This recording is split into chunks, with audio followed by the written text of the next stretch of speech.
Bien, buenas tardes, estimados alumnos. Iniciamos ahora esta lección, ya la lección número 11, eh, que, del curso de Verdad y Certeza, FIL 217C, sección 1. Veo que hay una pregunta de Carlos Miranda. Eh, Carlos, en principio, la pregunta que tú hiciste tiene que haberle llegado al ayudante que estaba haciendo la corrección, que puede haber sido Felipe o Francisco. Entiendo que es Felipe.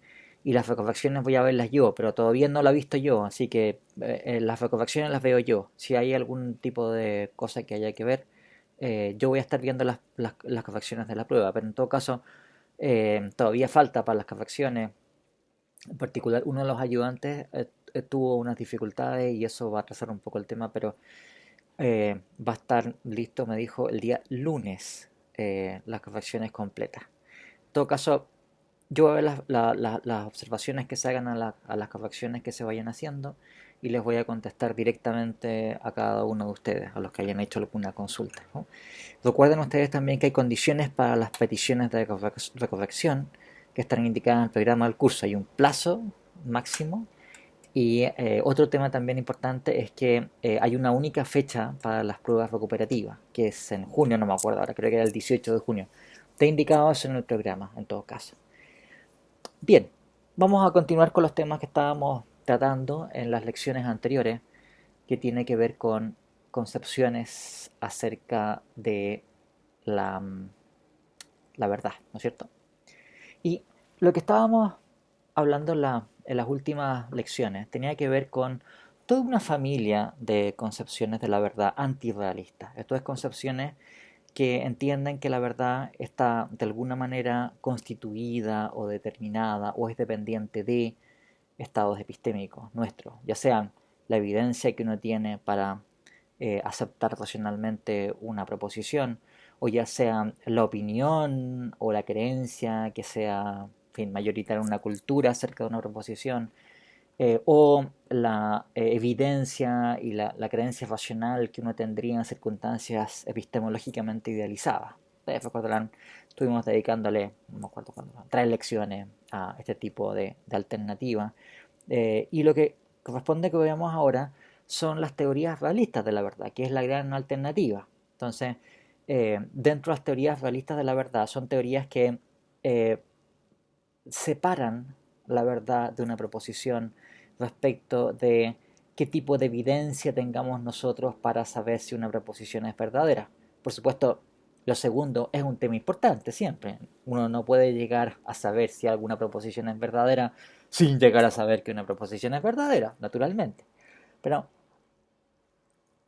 la cuestión es que aquello en que consiste la verdad de una proposición no es lo mismo que cómo es que uno llega a saber que la proposición es verdadera.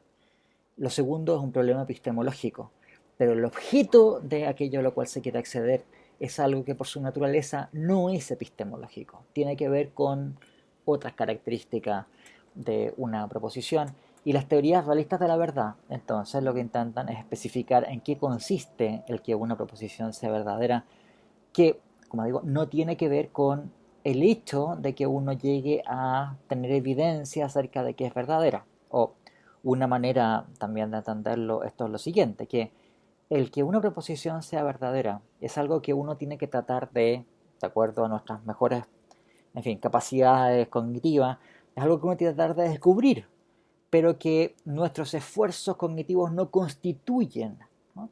No es algo que estén ontológicamente determinando nuestros esfuerzos cognitivos, sino que nuestros esfuerzos cognitivos tienen que tratar de acceder a cuáles son las proposiciones que de hecho son verdaderas y pueden naturalmente estar equivocadas. Pueden ser que nuestros mejores esfuerzos cognitivos por tratar de descubrir cómo es el mundo finalmente fracasen porque, en fin, porque no le chuntamos, digamos, ¿no? Y nos equivocamos en un punto. Y la historia de la ciencia, por lo demás, ha sido muy próvida en ejemplos de casos en donde nosotros, de acuerdo a nuestro mejor conocimiento, a la mejor ciencia, en un tiempo hemos llegado a tener creencias equivocadas. Entonces ustedes recordarán que por varios miles de años, los seres humanos, según nuestras mejores teorías, pensábamos que la Tierra se encuentra en el centro del universo. Y no era por tontería, o sea, sería un gran error pensar que todos los en fin, científicos y filósofos que por como digo, un par de milenios estuvieron, no un par de milenios, bueno, sí, más o menos, estuvieron pensando que la Tierra se encuentra en el centro del universo, eran todos unos estúpidos, digamos, ¿no? Sí, sí, sí, como no entendían nada, así, no había buenas razones para pensar tal cosa. Era lo que en principio parecía apoyar la mejor evidencia empírica y teórica existente en esos momentos, pero estaban equivocados, ¿de acuerdo? Y menos mal que nos dimos cuenta que estaban equivocados. Y así con muchas cosas que han pasado a lo largo de la historia, en donde nosotros hemos descubierto después de un tiempo que nuestras creencias estaban equivocadas, ¿no? Nunca es que estaba todo equivocado, ¿no? La situación normal es lo que pasa cuando ustedes consideran lo que sucedió cuando se pasó de la mecánica clásica newtoniana a la mecánica relativista. Que lo que mostró la ecuación mecánica relativista era que la mecánica newtoniana clásica era válida, pero solo para un rango bien acotado de casos, que son un campo de casos en donde la velocidad es relativamente baja. A medida que los cuerpos de un sistema comienzan a moverse, tienen velocidades más altas y en particular más cercanas a la velocidad de la luz, entonces eso no funciona y es mucho más distante de lo que realmente funciona. Entonces, por eso algo que nosotros pensábamos que tenía una validez general completa, en realidad tiene una validez mucho más restringida para un campo de casos. Bueno, o sea, quiero decir, no es que Einstein mostró que Newton había sido un completo estúpido, digamos, y que no entendía absolutamente nada, porque no es así, digamos, ¿no? O sea, probablemente si ustedes tienen ahora cursos de física, están estudiando la física newtoniana, no están estudiando la einsteiniana, porque no necesitan otra, ¿no? Para el tipo de cosas que tienen que ver, eso está perfectamente bien. Bueno, entonces, el punto es que tenemos la experiencia del error, de la equivocación a lo largo de la historia, ¿no?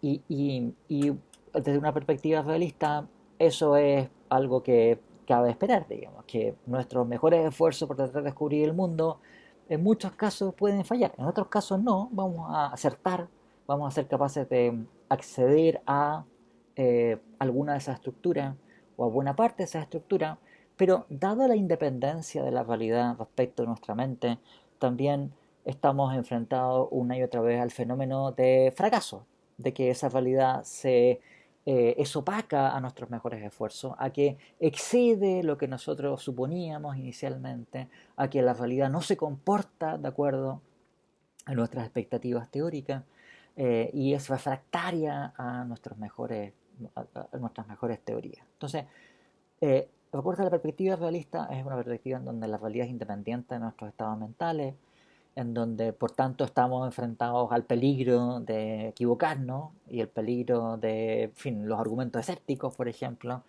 eh, debido a la independencia de la realidad respecto de nuestros estados epistémicos. Bueno, entonces, la teoría de la verdad realista o la familia de teorías de la verdad realista son teorías en donde aquello que hace que una proposición sea verdadera no está constituido por estados epistémicos, salvo, naturalmente, para el caso en donde lo que está siendo enunciado por las proposiciones que son verdaderas o falsas son verdades acerca de nuestros estados epistémicos. Eso, naturalmente, que tiene que ver con los estados epistémicos.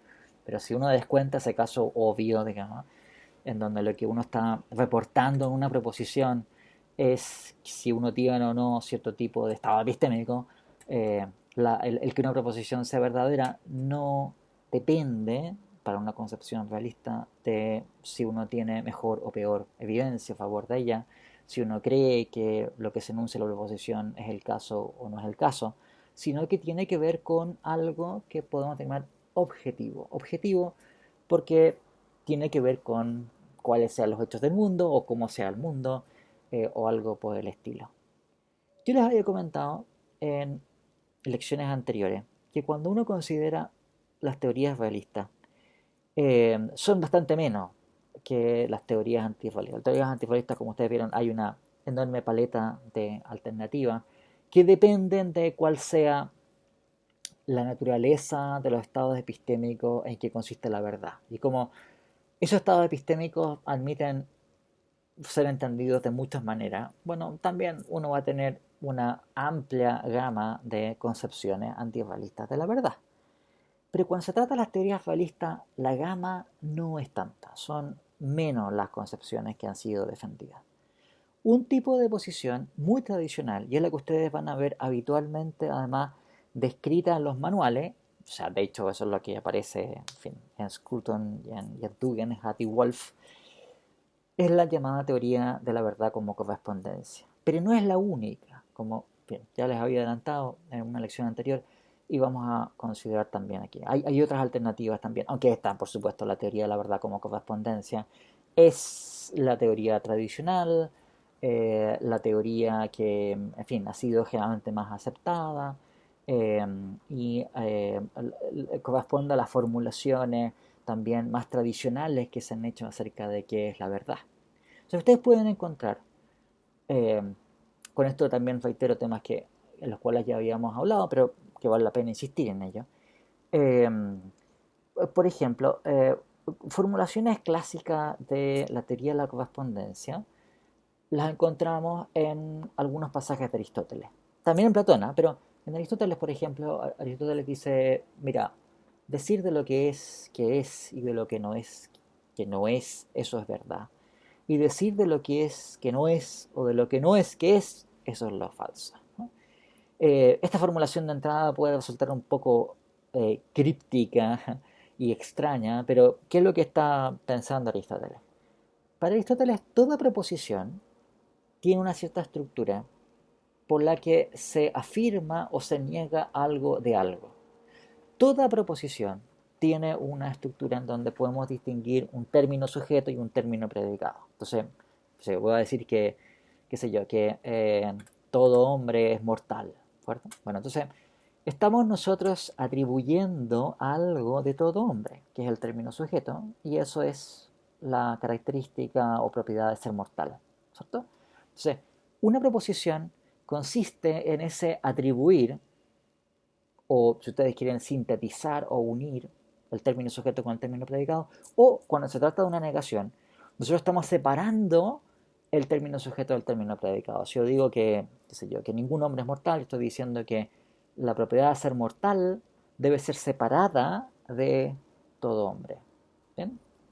O sea, esa es la forma estándar de entender una proposición que más o menos fue dominante en la filosofía occidental hasta fines del siglo XIX con la aparición de Frege. Frege fue el que cambió la concepción de la estructura de una proposición, pero eso, para estos efectos, no es importante. Entonces, cuando Aristóteles dice decir de lo que es, eso es lo verdadero, o de lo que no es, está pensando lo siguiente, en que, de hecho, efectivamente, todo hombre es mortal. Entonces, si todo hombre es mortal, o sea, si efectivamente la propiedad de ser mortal se atribuye a todo hombre, decir que todo hombre es mortal es verdad, porque todo hombre es mortal. Y si todo hombre, por ejemplo, no es un cocodrilo, o que ningún hombre es un cocodrilo, ¿de acuerdo? O sea, que realmente debemos separar, están separados la propiedad de ser un cocodrilo y la propiedad de ser un hombre. Entonces, decir que ningún hombre es un cocodrilo o que todo hombre no es un cocodrilo es verdad, ¿de acuerdo? Y al revés, si ningún hombre es un cocodrilo, o sea que están separados hombre, cocodrilo, entonces decir que todo hombre es un cocodrilo, o que al menos algún hombre es un cocodrilo, eso es falso, ¿de acuerdo? Es unir aquello que está realmente separado.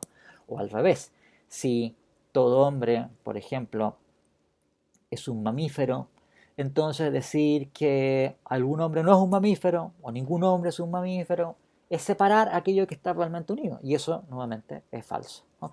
Por eso, la formulación de Aristóteles es, como digo, bien críptica, bien elíptica y concentrada, pero lo que tiene en la cabeza es esto, que eh, cuando se trata de atributos que están realmente unidos, decir que están unidos es verdad, y decir que están separados es falso. Y si se trata de atributos que son realmente separados, entonces decir que están unidos es falso y decir que están separados es verdadero. ¿Ok? Probablemente la formulación, sin embargo, más típica y la que aparece más citada en general en los manuales y los textos generales, es una definición que cita Santo Tomás de Aquino en sus cuestiones disputadas sobre la verdad, en latín de veritate. Santo Tomás de Aquino tiene una serie de cuestiones disputadas dedicadas en general al tema de la verdad, de las cuales la primera parte, se llama la primera cuestión, se dedica específicamente sobre la cuestión de qué es la verdad. Y ahí, entonces, Santo Tomás de Aquino cita, porque no es una definición que da él, sino que es una cita de un filósofo judío del siglo X, un tal Isaac Israeli, del cual yo no sé mucho más que eso, que lo cito Santo Tomás de Aquino. No me preguntan, en fin, qué otras posiciones tenía Isaac Israeli, pero Isaac Israeli entonces es el que había dado esta formulación. No sé si fue en una obra escrita originalmente en árabe o en fin, que después fue traducida en latín, o en fin, probablemente me haya sido así. Eh, y, y la traducción latina, que es lo que aparece en ese texto, es que la verdad es adequatio rei et intellectus, que significa adecuación de la cosa rei y el intelecto, et intellectus. ¿Okay? Bien, entonces, ¿qué es lo que está diciendo aquí Santo Tomás de Aquino? Hay ciertas peculiaridades del latín que cuando uno traduce así de buenas a primeras al español se pueden perder un poco. ¿No? No está diciendo que hay una correspondencia entre la proposición y un hecho, que es la formulación hoy día estándar para pensar la teoría de la correspondencia, sino que hay adecuación entre el intelecto y la cosa. Y la relación que hay es adecuación, que es adequatio. ¿No? El término adequatio, en latín, tiene como raíz el término equalitas, de donde viene qualitas o equale, ¿no? Y es algo así como igualar, ¿no? O sea, la adecuación en cuestión eh, puede ser traducida también no solamente como hacer corresponder, sino que tiene también la connotación de hacer, aunque sea de una cierta manera, iguales el entendimiento, el intelecto y la cosa. ¿No? Ahora, por supuesto, cuando se habla de intelecto, el intelecto en cuestión es el acto al cual, o sea, es el objeto al cual adhiere el acto del intelecto. ¿Se acuerdan que al comienzo del semestre comenzamos a hablar de esto, de la diferencia entre una proposición, de un juicio o una creencia? ¿De acuerdo? Bueno, aquí Santo Tomás de Aquino habla de intelecto, pero se refiere a aquello que el intelecto tiene como objeto cuando efectúa un acto de juicio, que es juzgar que tal cosa es tal cosa, ¿no? O sea, es la proposición que es objeto de el juicio del intelecto. Y la idea es que esa proposición, que es objeto del juicio del intelecto, se hace o es como si fuese idéntica a la cosa o lo que se encuentra en la realidad. ¿No? Notáis también el término res, rei, es la raíz del término realitas, de donde viene el español realidad. ¿De acuerdo? Bien, entonces, eh, por esa razón no es una cosa, en fin, loca y muy tirada a las mechas. El ver en esta formulación que se encuentra en el de Veritate una manera de especificar esa concepción de la verdad que hoy día conocemos casi de manera generalizada como la teoría de la verdad como correspondencia. Ustedes los apuntes del curso, que lo tenemos aquí a la vista, pueden ver que aquí tenemos una formulación que es más o menos estándar, ¿no? De la teoría de la correspondencia, aunque habría muchas cosas que afinar sobre esto, pero la idea sería, mira, cuando uno tiene una concepción de la correspondencia, está diciendo que aquello en que consiste que una proposición verdadera sea verdadera, consiste en que hay un hecho al que la proposición corresponde. O sea, la proposición está enunciando algo que es el caso, y ese algo que es el caso, que es un hecho, es algo a lo que la proposición corresponde. ¿Bien? Y ustedes pueden darse cuenta que entonces, en una concepción de la verdad como correspondencia, el que una proposición sea verdadera depende, aquí tiene como dos constituyentes, ¿no? Que son importantes y que cada uno de ellos por separado además ha generado discusiones específicas. Por una parte, tenemos, por decirlo así, que hay una correlación entre proposiciones que tienen una cierta estructura. Esa estructura es una estructura que normalmente aparece, por decirlo así, se manifiesta en la estructura gramatical de las oraciones que nosotros utilizamos para enunciar esas proposiciones. ¿Bien? Y por otra parte, tenemos hechos, o eso que aquí denominamos hechos. ¿De acuerdo? O sea que el hecho, en principio, es una entidad diferente de la proposición y con la cual debe efectuarse esta correlación, adecuación, igualación, como queramos nosotros denominarlo. ¿Bien? Entonces, ese es un primer punto que está implícito en la teoría de la correspondencia. Una teoría de la correspondencia dice la verdad de una proposición consiste en su correspondencia con un hecho. Está postulando que hay hechos aparte de las proposiciones, que es aquello con lo cual tiene que haber la correspondencia. Y el segundo punto, que también es importante, es que existe una relación o conexión o vinculación entre la proposición y el hecho. Y esa conexión es lo que hemos denominado correspondencia o adecuación o igualación o cualquier otra expresión que estemos utilizando. Para estos efectos vamos a seguir hablando de correspondencia porque es la expresión estándar, ¿no? Pero ustedes ven que, Santo Tomás de Aquino ocupa una expresión latina que podría ser vertida de una manera diferente, ¿bien? Como adecuatio, esto es igualación de la proposición con el hecho. Que claro, en el contexto de Santo Tomás de Aquino es una formulación que tiene como contexto la teoría del conocimiento que aparece desarrollada en el Tratado de Ánima de Aristóteles, según toda la interpretación que hace Santo Tomás de Aquino y un montón de autores. Pero no vamos a hablar de eso, pero eso está en el contexto. Por eso que habla aquí de igualación tiene sentido respecto de ese contexto. Y se va a entender además esto que estoy ahora diciendo muy oscuramente cuando veamos la teoría de la verdad como identidad, porque esa teoría tiene algo de ese en fin, lo que está ahí detrás de la igualación de la cual estamos hablando acá.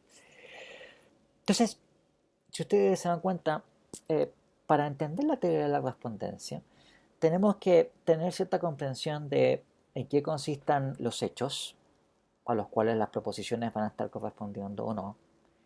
Y también tenemos que tener en cuenta en qué consistirá esa relación de correspondencia que se da entre la proposición y los hechos. ¿Okay? Y estas dos cuestiones han sido objeto de críticas y cuestionamientos.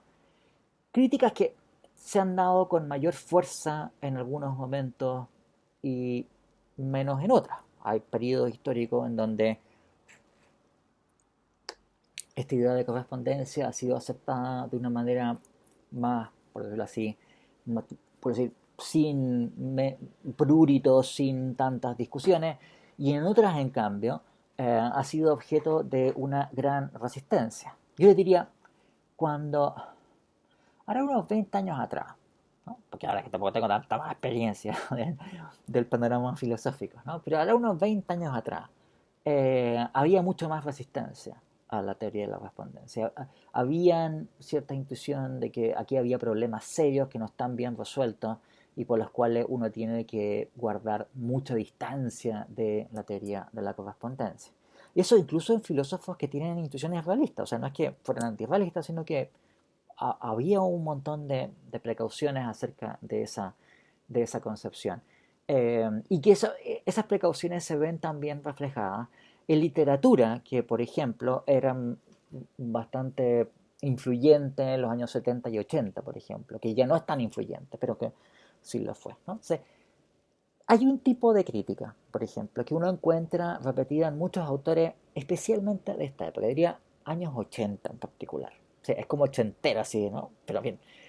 Eh, y que uno encuentra repetida en autores como Putnam, por ejemplo, como Donald Davidson, como Richard Rorty.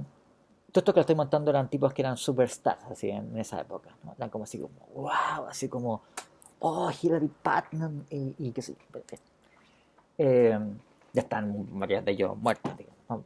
Los tres, los tres murieron, en realidad, ya están los tres muertos. Bueno, eh, entonces, hay un tipo de objeción que ustedes encuentran en autores como ellos, por ejemplo, y que tiene más o menos el siguiente tenor, que si uno supone que la verdad es correspondencia, uno está de alguna manera suponiendo que llegar a saber que una proposición es verdadera debería consistir en que uno debe efectuar una comparación entre una proposición y el mundo para ver si vale o no la correspondencia entre una cosa y otra. Pero esa comparación entre una proposición y el mundo resulta un tanto absurda. Es decir, ok, si es verdad que, qué sé yo, que hay un, tengo ahora este reloj encima de mi mesa, si es verdad que hay un reloj sobre la mesa, entonces yo lo que debería hacer es que debería considerar el contenido de la proposición y estar, como así, sigo mirando la proposición, hay un reloj sobre la mesa, y después de eso darme vuelta y contemplar el mundo y decir, oh, a ver, ¿dónde se encuentra el reloj sobre la mesa? O algo así. Y claro, no parece que las cosas funcionan de esa manera. Nosotros nunca, por decirlo así, nos enfrentamos al mundo sin tener, entre comillas, puesto nuestras anteojeras conceptuales por las cuales juzgamos que las cosas son de tal o cual manera, ¿no? Déjeme insistir en este punto o explicarlo con un poco más de detención para que se entienda, porque también vamos a volver sobre esto cuando vemos temas de la justificación. Eh, Cuando nosotros, si ustedes se dan cuenta, vamos a describir lo que tenemos a nuestro alrededor, tal como se nos manifiesta en la percepción ordinaria, nosotros lo hacemos desde un principio con ciertos recursos conceptuales que nos permiten hacer sentido de ese conjunto de información que estamos recibiendo. Incide en cómo sea, por decirlo así, la manera en que nosotros estemos procesando cognitivamente esa información, cuáles sean nuestros intereses, porque habrá ciertas cosas que no vamos a tomar en cuenta, otras que sí vamos a tomar en cuenta, ¿no? Inciden también cuáles sean los conceptos generales que nosotros comprendamos y con los cuales vamos a juzgar eso que se nos presenta. Entonces, por ejemplo, yo llego a darme cuenta que hay un reloj sobre la mesa, entre otras cosas, porque tengo el concepto de reloj y de mesa, ¿no? Eh, Supongamos que si tuviésemos la máquina del tiempo, por ejemplo, pudiésemos viajar a un tiempo pasado muy lejano y nos traemos desde el pasado a un, no sé, digamos, ¿no? a un hombre primitivo de una cultura paleolítica muy lejana, en fin, un cazador-recolector que vive en cuevas, digamos, se viste con pieles y que, claro, tiene capacidades lingüísticas, capaz de comunicar cosas con otras personas, pero sus recursos lingüísticos y conceptuales son súper limitados, digamos, ¿no? Él puede decir algo así como mamut ahí, o cuidado, tempestad, o no sé, digamos, ¿no? Cuidado con el tigre diente de sable, o cosas así. Pero claro, nosotros no podemos pedirle a ese hombre de una cultura paleolítica eh, que está, toda su actividad está completamente consumida por la lucha por la supervivencia, que tenga concepto de reloj, por ejemplo, ¿no? Entonces, claro, puede ser que, supongamos que tenemos la máquina del tiempo y traemos a este hombre primitivo al presente y lo traemos a que vea las cosas que tenemos nosotros y muchísimas cosas que él va a poder ver y a lo mejor va a poder ver mucho mejor que nosotros. Pues yo soy miope, entonces tengo que ocupar todo el lente porque si no veo súper poco. Uno puede suponer que este tipo no tiene ni un problema de miopía, tiene una vista espectacular, digamos, ¿no? Ve fantástico, ¿no? Mucho mejor que yo. O sea, él es capaz de ver mucho mejor que yo el reloj sobre la mesa. Sin embargo, este sujeto no es capaz de juzgar que hay un reloj sobre la mesa. Es más, no puede llegar a tener la creencia de que hay un reloj sobre la mesa. Y esto no porque no sea capaz de ver lo mismo que yo veo, lo ve mucho mejor que yo. Sin embargo, no tiene el concepto de reloj. Entonces, claro, hay ciertos contenidos que le están vedados porque sencillamente no entiende el concepto que está ahí involucrado. Y que nosotros sí lo poseemos, pero él no los posee. ¿No? Por supuesto, puede ser que después de un tiempo nosotros podamos enseñar y él llegue a comprender esos conceptos y después de un tiempo él sí puede estar en condiciones de tener la creencia de que hay un reloj sobre la mesa. Pero ahora él no tiene la creencia de que hay un reloj sobre la mesa. ¿Verdad? Entonces, ¿qué es lo que ve esta persona? Bueno, ve el reloj, pero no ve que hay un reloj sobre la mesa. ¿Bien? El contenido de su creencia perceptiva no es la misma que la nuestra, porque no tiene conceptos que nosotros sí tenemos, ¿verdad?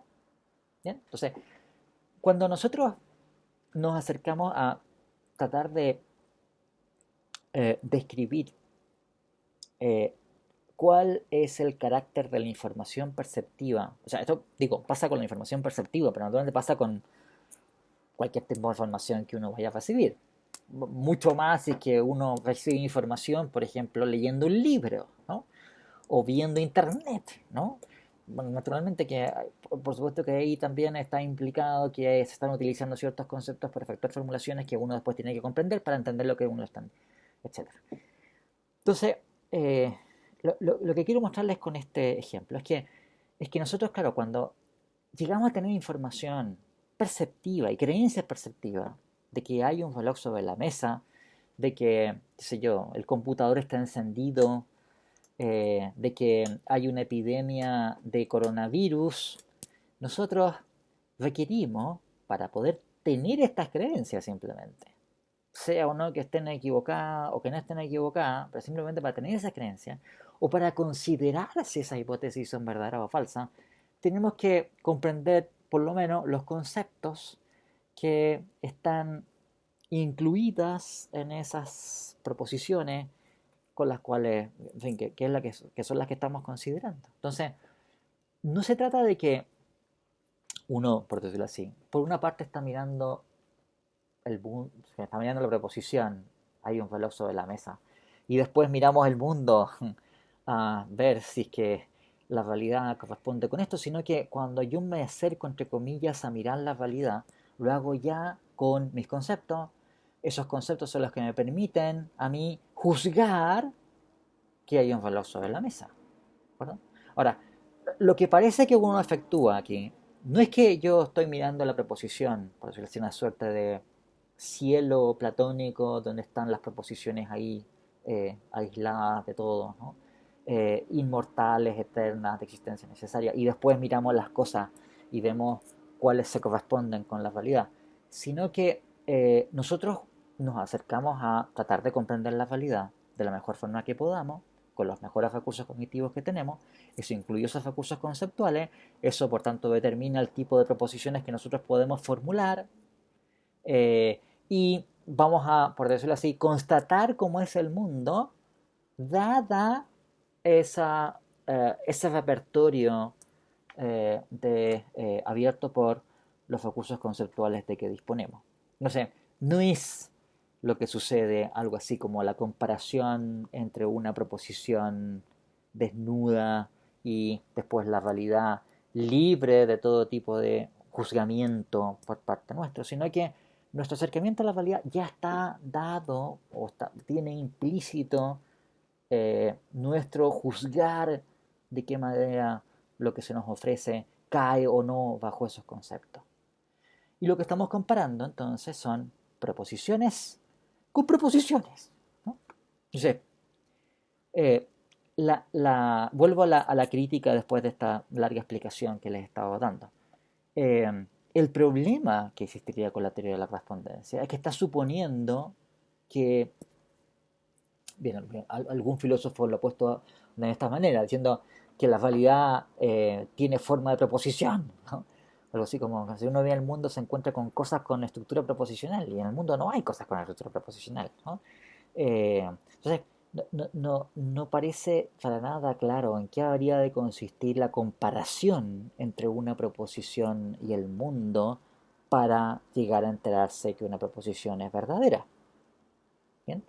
Y si es así, entonces la teoría de la correspondencia tendría un problema bien importante y bien básico como una teoría adecuada de la verdad.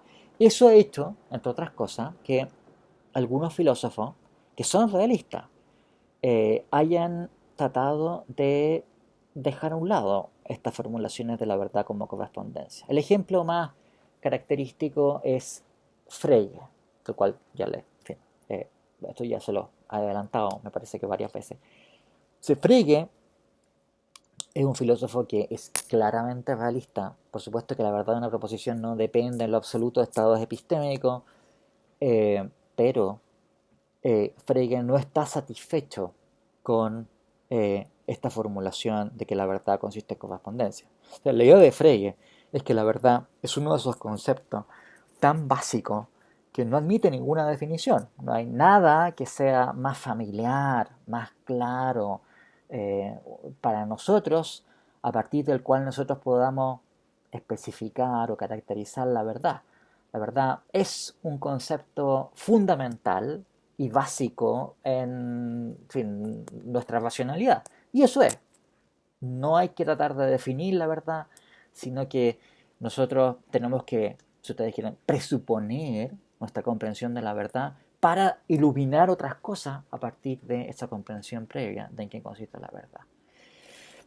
Eh, y, y, claro, y las razones que da Frege es decir, bueno, a ver, eh, ¿qué es lo que vamos a comparar, digamos? ¿No? Cuando digo una proposición es verdadera porque concuerda o corresponde con los hechos. A ver, pero ¿en qué consiste esa concordancia? Es como que voy a tomar una foto así, voy a mirar si la foto, las dos fotos, o sea, tengo dos fotos y voy a colocarlas una sobre otra y ver si se sobreponen o se sobreponen en parte. Eso no parece tener sentido.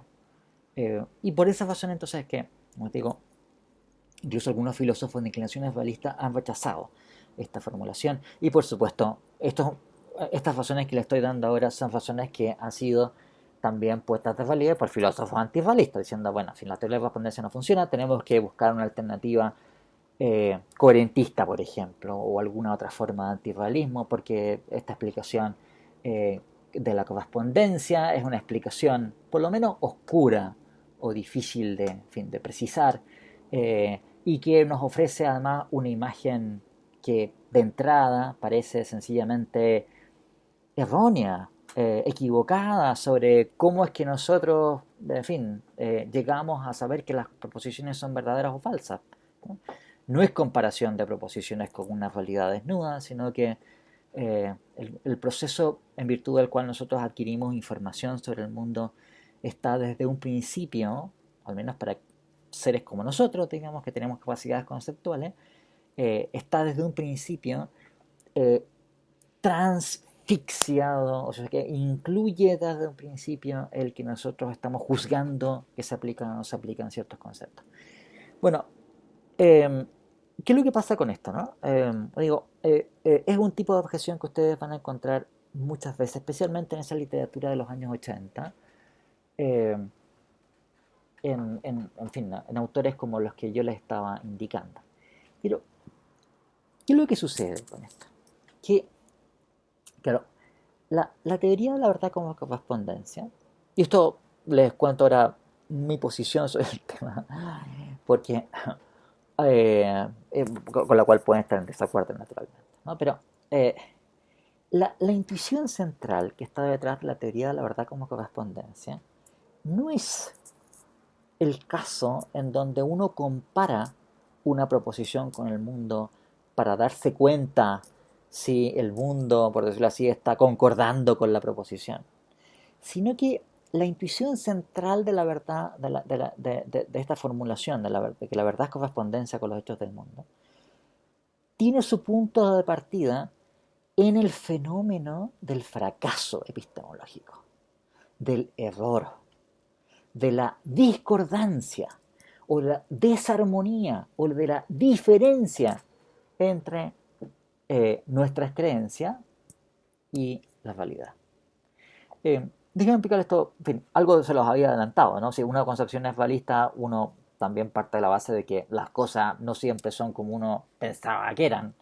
Y uno, en fin, se topa con que la realidad nos sorprende, en fin, negativamente puede ser, en algún caso puede que no, pero nos sorprende porque no corresponde a nuestras expectativas. Entonces, ¿qué es lo que sucede aquí? Que cuando nosotros llegamos a darnos cuenta de que una creencia que teníamos estaba equivocada, una creencia de acuerdo según su formulación en una proposición, lo que nosotros experimentamos en ese caso es que se da una discordancia o diferencia entre el contenido de esa creencia y las cosas tal como ahora nos aparecen que son. Entonces, la falsedad se presenta, o sea que hay una experiencia que uno llega a tener cuando uno llega a darse cuenta de que algo que uno pensaba que era verdadero era falso en realidad, o algo que uno pensaba que era falso era verdadero en realidad.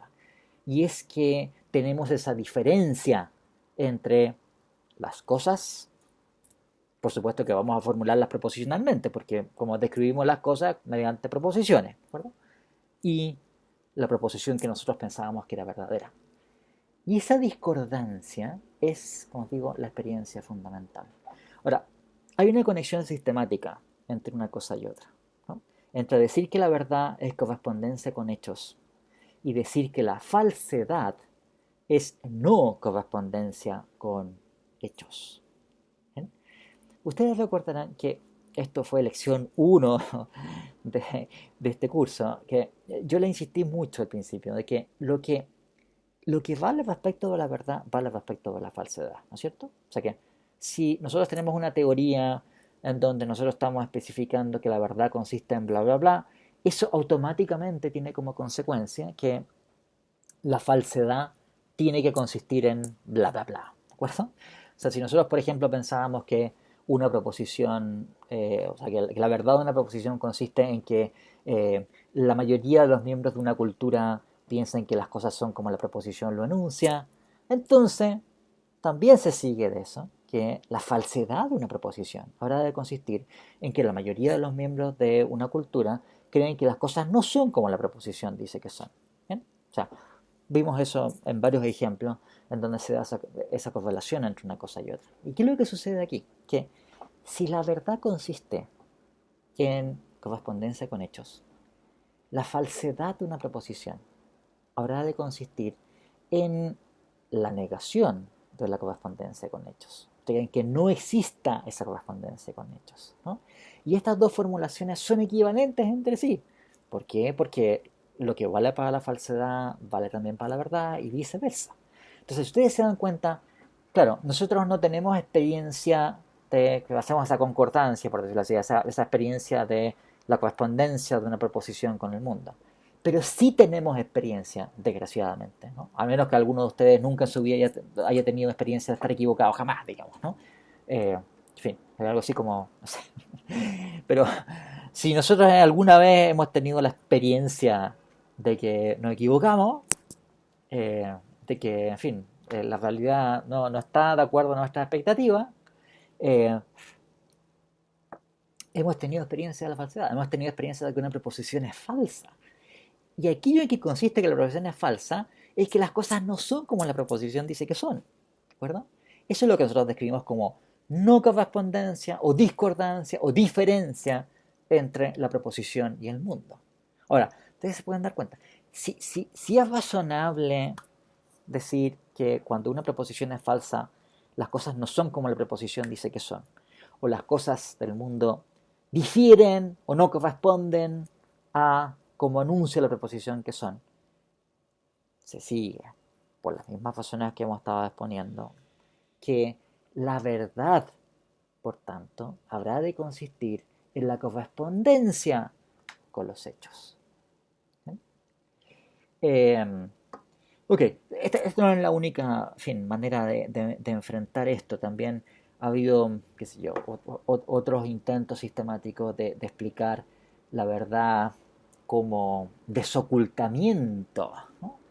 algo así como algo que se encontraba eh, escondido, oculto, que súbitamente ¡fuck!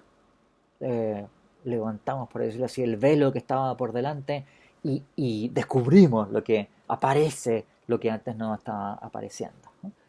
Yo la verdad es que no tengo ninguna opinión que decir al respecto, pero sí pienso que cuando se trata de esta formulación, de pensar que la verdad es adecuación o correspondencia, el tipo de intuición que está detrás de esa concepción tiene que ver con, y vuelvo a insistir en este punto, eh, la experiencia de que la realidad es independiente de nosotros. Y tan independiente es que, bueno, no obedece a nuestras creencias, nuestras expectativas, a lo que nosotros a lo mejor razonablemente pensábamos que eran las cosas. eh, y la experiencia de esa diferencia o disatisfacción es algo que todos tenemos. Bueno, entonces, ¿qué tipo de experiencia se encuentra detrás de la idea de la verdad como correspondencia? Es la experiencia del fracaso. ¿De acuerdo? Por eso, ¿cuándo no es verdadera? Bueno, cuando no hay fracaso, ¿no? Cuando no se produce esa disociación. Y por supuesto, cuando no se produce esa disociación, tampoco es que entonces nosotros tengamos, por decirlo así, una experiencia de comparar una cosa con otra. Es que sencillamente no se produjo la diferencia. Lo que resulta notable es cuando se produce la diferencia, ¿no? O sea, el momento en que se produce esa diferencia, nos damos cuenta que cuando la proposición es verdadera es porque hay ahí un ajuste que a lo mejor no es visible inicialmente, no nos resulta inmediatamente patente. Ok, entonces ustedes pueden ver que cuando se trata de entender qué tipo de conexión es la que se da entre una proposición y el mundo, Eh, se han utilizado estas expresiones, que cada una tiene sus problemas porque tiene connotaciones específicas, y esas connotaciones específicas que traen consigo las nociones que utilizamos para describir la relación entre las proposiciones y los hechos del mundo, eh, pueden llevarnos a, en fin, entender esto de una manera en que resulta, en fin, o absurdo, o menos verosímil, o menos creíble, o algo por el estilo, ¿no? Creo yo que entendido, sin embargo, de una manera adecuada, no es una cosa loca, digamos, ni es una cosa inverosímil el pensar en la verdad como correspondencia. Eh, pero las teorías de la correspondencia no solamente han encontrado problemas por lo que tiene que ver con cuál sea la naturaleza de esa conexión entre las proposiciones y los hechos, sino que un segundo campo muy importante de dificultades que han sido presentados contra la teoría de la verdad como correspondencia tiene que ver con cómo debe ser entendido uno de los polos de esta relación. O sea, ¿se acuerdan ustedes que cuando estamos nosotros describiendo en qué consiste la teoría, la concepción de la verdad como correspondencia, hay dos elementos que son importantes, que uno tiene que ver con la relación, ¿no? Correspondencia, adecuación, igualación, ¿bien? Y otro elemento tiene que ver con aquello con lo cual estamos comparando la proposición, que son los hechos, ¿bien? Bueno, ¿qué es lo que debemos entender por esos hechos? ¿Qué son esos hechos con los cuales estamos comparando una proposición, ¿no? Eh, en, en muchas áreas en filosofía se han descrito eh, entidades que, por decirlo así, parecen ser estos hechos, parecen ser aquello que estamos denominando estos hechos, con distintos nombres. Por ejemplo, algunos autores han preferido hablar de situaciones, otros han preferido hablar de estados de cosas, en inglés state of affairs, ¿no? Algo así como la forma en que son las cosas, o el estado en que están las cosas, o el estado de cosas, ¿bien? En alemán Sachverhalt o Sachlage. Eh, y la idea de todas estas concepciones es que en el mundo podemos nosotros considerar que hay objetos y esos objetos tienen ciertas características o propiedades y se encuentran entre sí en ciertas relaciones. Si tengo aquí el reloj, por ejemplo, Bueno, el reloj tiene una cierta forma, qué sé yo, en fin, no sé, circular, tiene una cierta masa, tiene una cierta distribución de colores en su superficie, qué sé yo, es como de color gris, etcétera. Eh, y podemos hablar de cualquiera de estas cosas como un hecho o situación o estado de cosas. El hecho de que el reloj tenga forma circular. El hecho de que el reloj está localizado sobre la mesa. El hecho de que el reloj se encuentra en Santiago de Chile. El hecho de que, etcétera, ¿no? Entonces, los objetos en el mundo, al poseer ciertas características o propiedades y estar entre sí en ciertas relaciones en distintos tiempos, bueno, parece que constituyen o integran algo que podemos denominar razonablemente hechos, situaciones, estados de cosas o lo que sea. Entonces la idea sería, mira, eh, si yo tengo la preposición, el reloj está sobre la mesa, la preposición corresponde a una entidad del mundo que es el lápiz, perdón, el lápiz, el reloj y la mesa se encuentran en ciertas relaciones entre sí. Y yo en mi preposición estoy de alguna manera reflejando esa estructura que tiene ese estado de cosas. ¿Bien? Y ahí tenemos, por tanto, la correspondencia, y en eso consiste la naturaleza de esos hechos con los cuales la preposición está correspondiendo. Bien, esto parece hasta este punto razonable, ¿no es cierto? O sea, ¿a qué corresponden las preposiciones verdaderas? A hechos, y los hechos que son, bueno, son estructuraciones o complexiones de objetos y propiedades o relaciones entre esos objetos. El problema surge cuando nosotros consideramos, y esto va a ser lo último que vamos a dejar iniciado en la lección de hoy y vamos a continuar el próximo jueves. El problema surge cuando nosotros consideramos que entre las proposiciones verdaderas hay algunas proposiciones verdaderas que parecen estar enunciando ciertos hechos que no tienen este patrón, ¿no? Por ejemplo, este es el tipo de ejemplos más clamorosos, ¿no? Piensen ustedes en la proposición uh, no hay orcos. Como ustedes saben, los orcos, el personaje, el Señor de los Anillos, que son estas criaturas, digamos, muy feas y que en fin, son muy maléficas y muy traicioneras, que comen carne humana y bla, bla. Bueno, no existen esas cuestiones, ¿de acuerdo? No, no hay orcos, ¿de acuerdo? Bueno, o sea, parece razonable decir que es verdad, según todo lo que sabemos, que no hay orcos, ¿no es cierto? Ahora, si es verdad que no hay orcos y la verdad consiste en correspondencia con hechos, entonces, señores, deberíamos decir que hay un hecho al que debe corresponder esta proposición. ¿Y cuál es la proposición? Que no hay orcos. Por tanto, debería haber un hecho en el mundo de no haber orcos. ¿Ok? Ahora, piensen ustedes qué es lo que tendría que ser este hecho. El modelo que nosotros estábamos considerando hasta este momento para hablar de estados de cosas o situaciones, en fin, es que, bueno, hay objetos en el mundo realmente existentes que tienen propiedades o características reales o están entre sí en relaciones reales también. El hecho al cual corresponde la proposición Misifus es un gato, bueno, es el tipo de características que hacen que Misifus sea efectivamente un gato y no otra cosa distinta, ¿de acuerdo? Y son características reales de un objeto real que es el gato Misifus. Pero cuando yo tengo el supuesto hecho de que no hay orcos, ¿qué hecho es ese?